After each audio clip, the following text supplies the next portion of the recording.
Where do you get your ideas? It's a question that writers get asked all the time, and my answer to this question almost always disappoints people. Because the truth is, getting ideas isn't the problem. The problem is that I'm going to run out of time before I run out of ideas. Time. In the ongoing and unending writer's journey, time is always the ultimate adversary. There's never enough of it. I always feel like I could make so much progress if I could just have a few days to devote utterly and completely to whatever project I happen to be working on. So I've always wanted to try a solo writing retreat, a couple of days where I just disappear from my everyday life and devote myself solely to writing. So that's what I did. It was just a weekend getaway, 36 hours total, and I was eager to see how it would go. But what is a solo writing retreat anyway? Well, basically the idea is to escape from the everyday world for a few days and focus on creative work, ideally in an environment that is conducive to creativity and free of distractions. Writers sometimes take solo retreats to remote, scenic locations, a secluded cabin in the woods, a private room at a mountain lodge, a beach house, a rural farm. You get the picture. And if right now you're thinking, hold on a minute, don't several Stephen King novels start out exactly the way you're describing? Yeah, you would be right.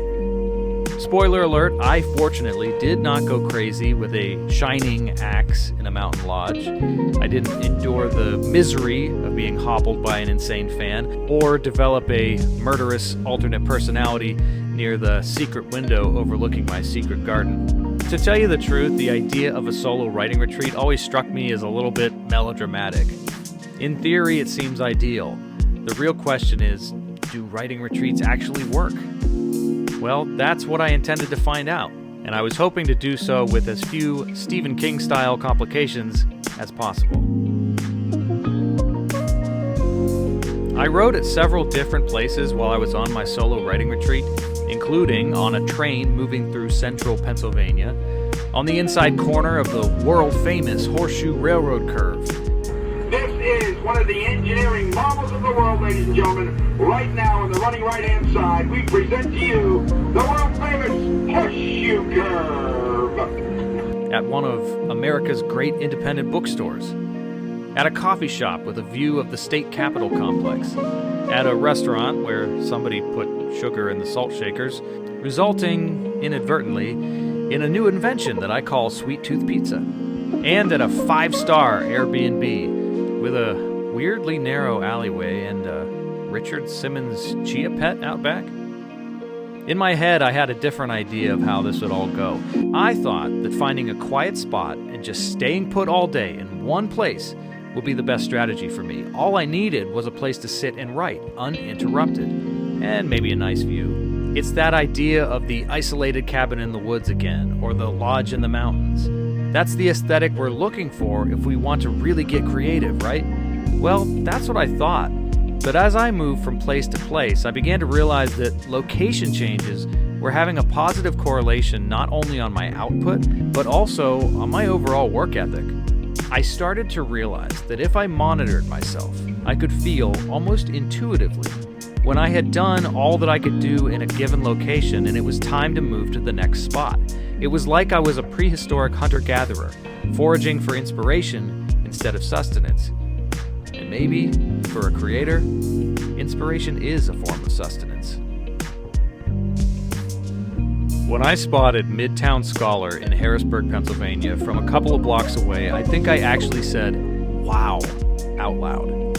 I'm the type of person who could literally spend an entire day, dawn to dusk, inside the average bookstore. But I'm pretty sure I could have spent several days back to back in this very above average place. The atmosphere is just awesome. It feels more like you're in an old library than a bookstore, complete with rolling ladders, wrought iron fixtures, the works. Plus, there's a coffee bar and open tables overlooking the first floor that are perfect writing spots. I was supposed to be on a writing retreat, but the temptation to become a consumer rather than a producer in this place was really strong. Honestly, it was all I could do not to spend my entire time in Midtown Scholar just looking around, checking out the books, and likely leaving a lot poorer than when I arrived. But I got set up at one of their upstairs tables, cracked open my laptop, and got to work. In the end, I couldn't leave totally empty-handed. They have a selection of apparel modeled after vintage motivational posters encouraging kids to read, like the kind you might see in a library. And I ended up buying 2 pairs of Star Wars-themed reading socks for my daughters and a t-shirt for myself featuring the galaxy's most feared bounty hunter. I also left something behind at Midtown Scholar, a signed copy of one of my novels, Rust on the Allegheny. I wonder who picked it up. My 36-hour writing retreat word count total was 15,829 words. At the industry standard average of 250 words per page, that's about 63 pages. 15,000 words written in less than 2 days is my new personal record for fiction, thanks to my solo writing retreat. So, do writers' retreats work? All I can really say is this one worked for me, and I plan on taking more of them in the future. If nothing else, it certainly keeps things fresh. So, for the writers out there, have you ever taken a writer's retreat style trip of your own? And what were your results? Did you stay on the move like I did, or did you find more of a scenic location and stay put?